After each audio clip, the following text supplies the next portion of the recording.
Magendo imekuwa ikifanyika, lakini ni ukosefu tu wa uzalendo, kukosa uzalendo, kufanya biashara ambayo ni halali na wengine kuwa na tamaa ya kutaka kujinufaisha.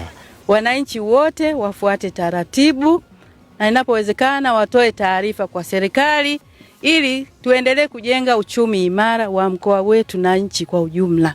Na baadaye tuendelee kuwalinda wananchi wetu. Kwa hiyo kikubwa ninawapongezeni sana idara ya forodha kwa kazi kubwa sana mlioifanya.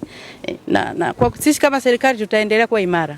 Kuna sigara tani 6,500, wastani 6,500 ambazo zote zilikamatwa zikiwa hazijafuata zile hatua sahihi za forodha.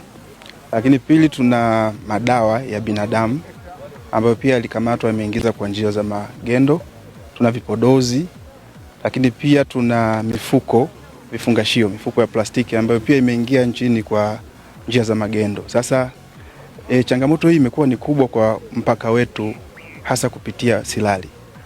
Tatizo hili limekuwa kubwa kwa sababu changamoto ya kuingiza vifaa kwa magendo au bidhaa kwa magendo zina madhara makubwa. Kwanza kwa jamii, kwa sababu kama bidhaa zitaingizwa kwa magendo na zitakuwa hazina ubora ule ambao unaruhusiwa, madhara anaenda kupata moja kwa moja mwananchi anayekwenda kuzitumia. Kwa hiyo ni changamoto kubwa namba moja ambayo moja ya kazi yetu kama forodha, kwa idara yetu ya forodha ni kudhibiti bidhaa zisizoruhusiwa. Kwa hiyo tunapiga vita sana kuhakikisha bidhaa zote zinazoingizwa nchini ni zile ambazo zinaruhusiwa kwa mujibu wa sheria zetu za nchi. Lakini pili, madhara mengine ni kwamba kodi. Kama mtu ataingiza bidhaa bila kufuata sheria, kwa maana kwa njia ya magendo, maana yake analeta ushindani usio sawa kwenye soko. Mwingine ataingiza bidhaa na atalipa kodi.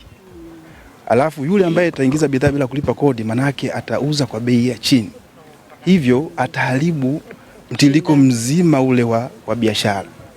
Sasa hiyo ni changamoto pia moja kubwa ambayo tunaipata na tunaasa wananchi waache hizi shughuli za magendo. Lakini tatu pia, ukiingiza bidhaa kwa magendo kuna hasara kubwa kwa mfanyabiashara endapo atakamatwa. Mzigo huu wa magendo kwa maana ya sigara ulikamatwa katika kijiji cha Nyamtira, wilaya ya Tarime, karibu na mpaka wa nchi jirani. Kwa hiyo baada ya kukamata mzigo huu, mwenye mzigo aliutelekeza na katoweka. Bado serikali na vyombo vya serikali vinaendelea kumtafuta.